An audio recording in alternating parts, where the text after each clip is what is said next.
We're driving a Volvo S90. Coming up, we're going to share the fun you can have driving a plug-in hybrid vehicle. But first, information explosion.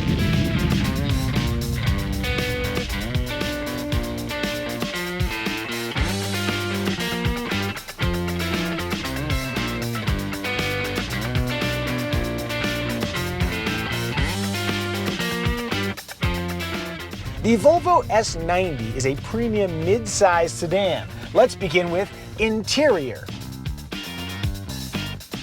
It feels so luxurious in here. I think it's all the wood and the metal and the nice sound of these clicky vents. The one thing detracting from that luxurious feel to me is this section right here, which is covered in dust and fingerprints because it's made of shiny black plastic. This is a high touch zone, so you're gonna get all sorts of smudges and stuff, but everywhere else in here does feel nice. I really do like this wood trim. Wait, I don't wanna miss an opportunity to use the graphic. Yes, that is wood. Volvo calls it pitched oak decor. Ooh. By the way, we're driving the plug-in hybrid rendition of the S90, and it is only offered in the Ultimate trim, which is very fancy, which explains why the vehicle we're driving is suave in Napa leather. I do like a lot of storage in my vehicle. The center console is extremely shallow. The drink holders over here, I had trouble using with a full beverage. There's no door handle storage here. Yes. I'd like more storage. Yeah, interestingly, there is a tiny bit of storage in the back seats that is a bit of a mystery to us. What would you do with that? All I could think of was hamster toilet. You're right, there is a lack of small interior storage. For example, I'm not sure where to put my amazing flying eyes sunglasses. Perhaps I'll put them in here and potentially crush them in this very, very shallow space. Oh no! Oh no! Do not do that with glasses that are not made out of resilamide. Do not do that. Do be sure not to, don't do. I'll use that quadruple negative just to mention that Flying Eyes Sunglasses is a sponsor of our channel. They're made of a material called resilamide that's extremely bendable and durable, and you can crush them in your flat Volvo storage area and they'll be just fine. We wear them in the helicopter, we wear them when you drive. If you'd appreciate aviation grade eyewear, click the link in the description below. I wish I was wearing them right now. Sweetie, why wish? Wow, magnetic tinted lenses. Yeah. Okay, back on track. Let's talk about those seats. These are so adjustable and comfortable. Like, if you can't get comfortable in here, it might be your fault. Blame the victim. Yeah. No, you're right. The seats are extremely adjustable. And then this particular vehicle has optional front massage function. Now, it's only for the backrest, but it is a pretty good massage. Oh no, your butt is going dangerously unmassaged. I don't have an appropriate response to that, so instead I'll just make sure that my back is massaging and enjoy that. Oh, that is a pleasurable massage. Talking about space, rear seat legroom is outstanding. And then on the passenger side, if you're in the back there, you can use the controls near the window to move the front seat forward. So if you want that executive-like experience, the Volvo S90 can provide that. Headroom is, I think, quite good back there. It doesn't seem like it might be, but you have a sculpted headliner and eye clear fine. Oftentimes I have headroom problems, not here. I've also noticed that in some other smaller Volvos that the rear seat back angle can be a little bit vertical for my taste. Again, not here. Static recline is a very comfortable angle. Where I would find fault would be if I was stuck in the middle position. The headroom is barely adequate. I could sit there for a little while, but that hump would make it a little bit awkward. The one we're driving also has a package that has a very fancy armrest that comes down. There's supposed to be 2 electronic releases for the seat backs in the back there, and I didn't find them, and I think that's why. If it were me equipping my Volvo S90, I would probably want one that has fold down rear seats because the cargo space is pretty small. 13.5 cubic feet. For perspective, a Honda Civic offers 14.8 cubic feet. Counterpoint, I went grocery shopping with this and had 0 issues hauling everything home. That's true. I can throw out numbers, but those don't necessarily reflect your exact use case. Kiddo, how do you find getting in and out of this car? It's really easy because the car's really low. It's like a flat stand. That's the kind of insight you're not going to get from any other channel. Did you have any other observations from sitting in the back there? Oh, I noticed the windows are the same as the car. They're like a flat stand. What do you mean by that? Sometimes the notches are like really tall, and this car Ah, okay, so the windows are wide, but not very tall. Sweetie, did you have any issues installing the car seat? And if you could describe it in relation to sandwiches, that would really help us out. Oh, it was a bit of a grinder. Hey, up top, yeah. Actually, it wasn't. It was very easy. The latch points are really easy to expose with those little plastic pieces. One thing I really like is that you can adjust the front passenger seat from the rear. That makes it really easy to gain more room if you need it for your car seat. My only little complaint is that those little plastic covers for the latch points, they always pop off. And I don't think they're made to. I think they're made to just rotate. But every time I grab them, maybe I'm just so masculine that they just come flying right off. That's probably what it is, I think. I think that is because I haven't had that issue. Okay. As for safety, the NHTSA has not rated the Volvo S90, but it is an IIHS Top Safety Pick Plus. There's also a standard suite of active driver assist, lane keeping assist, automatic emergency braking with bicyclist, pedestrian, and large animal detection. If you drive your S90 in giraffe country, no problem. There's also blind spot warning standard and 7 airbags. What do we think, family? Is the Volvo S90 family friendly? Family friendly. It's also really adult friendly in the back seat. That sounds like I don't mean it to. What? Go on. You have my attention. You're going to be very disappointed. I just mean they offer a lot of control to people in the rear seat. Go on, go on. Yeah. Please continue.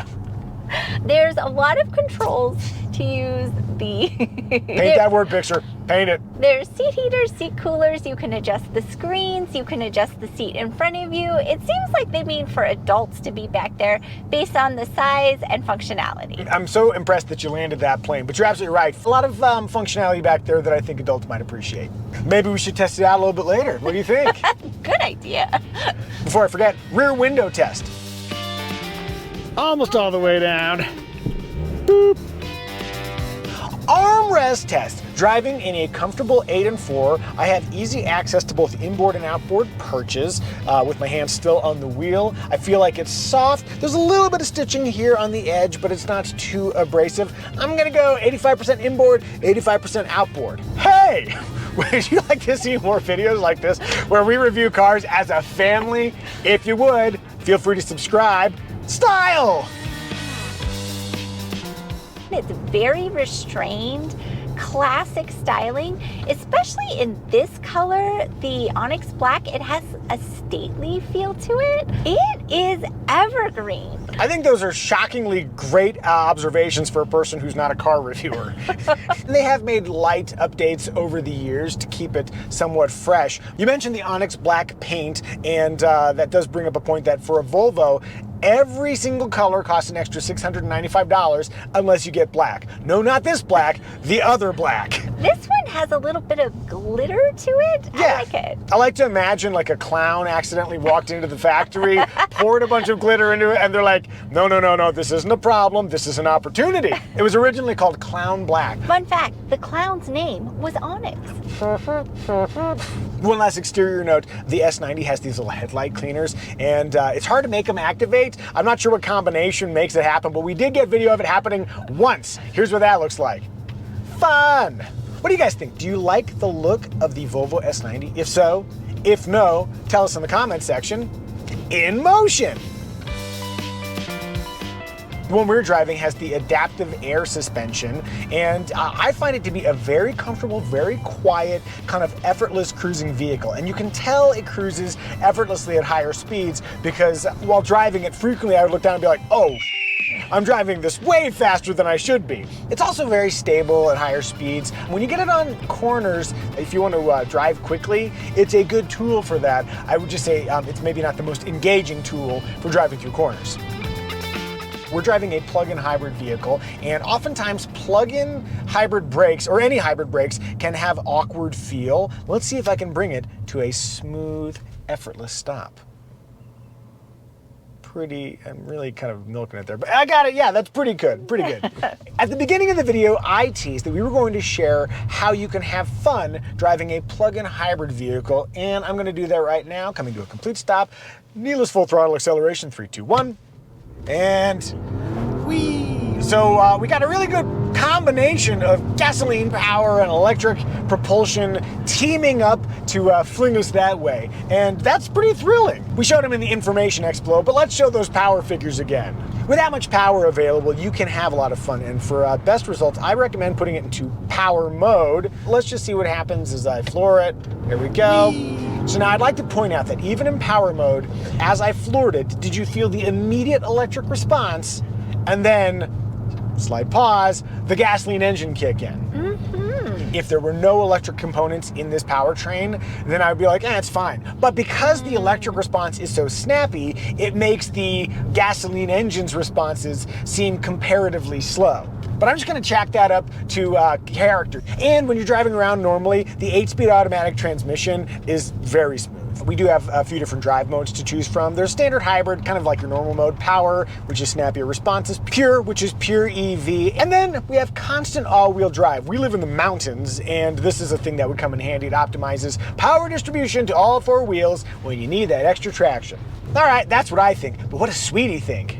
Evie's driving. One thing I noticed is that it took you a little while to get into a comfortable driving position. Part of it's unfamiliarity with the controls, and the seat is extremely adjustable. Now that you're adjusted, do you feel like you've got a reasonable view out? This pillar seems like it might be problematic when I turn, but other than that, the visibility seems pretty good. Yeah, you're sitting pretty far forward because you need to move forward so you can reach the pedals, and that puts the A-pillar with my tiny legs. With her tiny little legs, and that puts the A-pillar much closer to your head, so it's a lot more of an obstruction than, let's say, me. How do you feel about the acceleration? That is one thing I really like about driving this vehicle. Yeah? It's very easy to get out ahead of traffic very quickly. I'm still learning the accuracy of the steering, though. That's a pretty good segue. How do you feel steering it? This is not my favorite steering. It's a little bit hard to judge where I'm going to land. I don't find it to be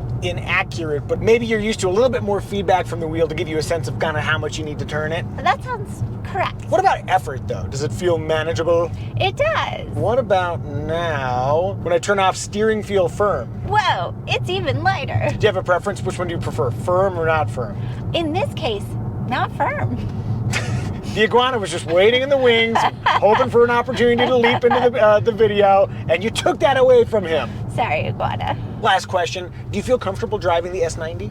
I do. The size is a big part of that for me. It's low to the ground, it's not too big. I like driving this. Evie's feeling comfortable. I'm getting back in the driver's seat. You hear that? I think we got a rock stuck in one of the brakes.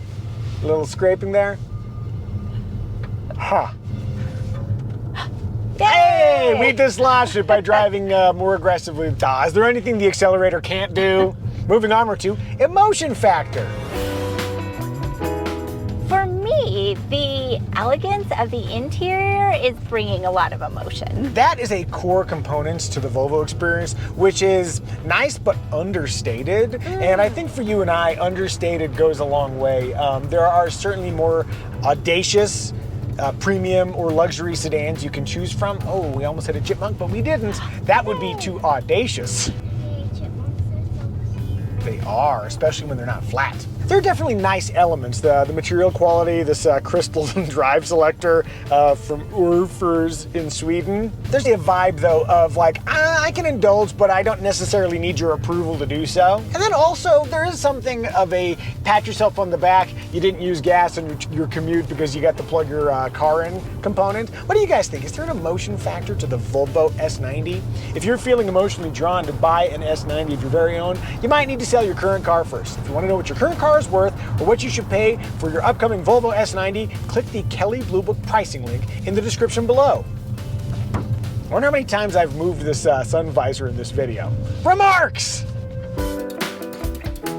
Remark number 1, infotainment. This is the exact same system we've talked about in a bunch of Volvos over the last few months. It's a standard 9-inch screen. It has Google built in. So you got your maps, Google Assistant. Hey Google. Hey Google.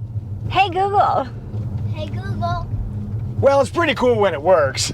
There's a bunch of Google stuff in here, but you also have Apple CarPlay. All the icons are really brightly colored. They're organized in a way that makes a lot of sense. I do dislike that for certain features, like to change drive modes, you have to dig into the menu, and that's hard to do if you're also driving. A couple other quick observations. You can turn the seat heating and cooling on at the exact same time. So if you want a toasty but well-ventilated bum, you can do that there. Over front here, you've got a 12-inch driver information screen. It's digital and it works fine. Our car has the optional Bowers & Wilkins audio system. I think it sounds great, and it should, because it costs $3,200. And I did get a chance to use the Pilot Assist feature on my commute home, which will keep you automatically a certain distance from the vehicle ahead and help keep the vehicle centered in its lane. And I think it works pretty well. All right, sweetie.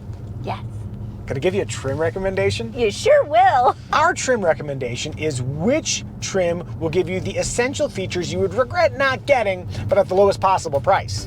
We're gonna say the base $58,295 plus gasoline-powered model is the way to go. It comes with a panoramic roof, 4-zone climate control, leather seating, wood trim, heated front and rear seats, a 360-degree camera system, parking sensors, that Pilot Assist feature I mentioned, and smart key access, a feature I will not live without.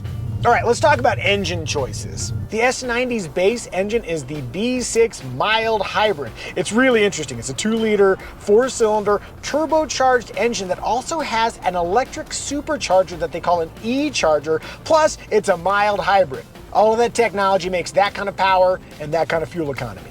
Then there's the one we're driving. This is the T8e all-wheel drive. It's a 2-liter turbocharged plug-in hybrid, big power, pretty good range. Among the competitive set, you've got vehicles like the BMW 5 Series, Mercedes-Benz E-Class, and the Audi A6. If you're looking for a cheaper alternative, I might suggest the Genesis G80, the Lexus ES, or maybe even the Acura TLX. Personally, if I were shopping Volvos, instead of the S90, I'd probably go with a V60 Cross Country. If you're curious what we thought about it, you can click up here. Did we miss any remarks? If so, tell us in the comment section. I'm being blinded. Synopsis! In thinking about the essence of the Volvo S90, I like it, but I don't know if I like it that much more than all of the other smaller, cheaper Volvos we've driven recently. To me, it is a purebred cat. It's pricier and it's fancier, but it's still a cat. Yay! Family, I think we've done a good job reviewing the Volvo S90. May I have a 5 and a 5? Pew. And you! Come get your high five. Bam!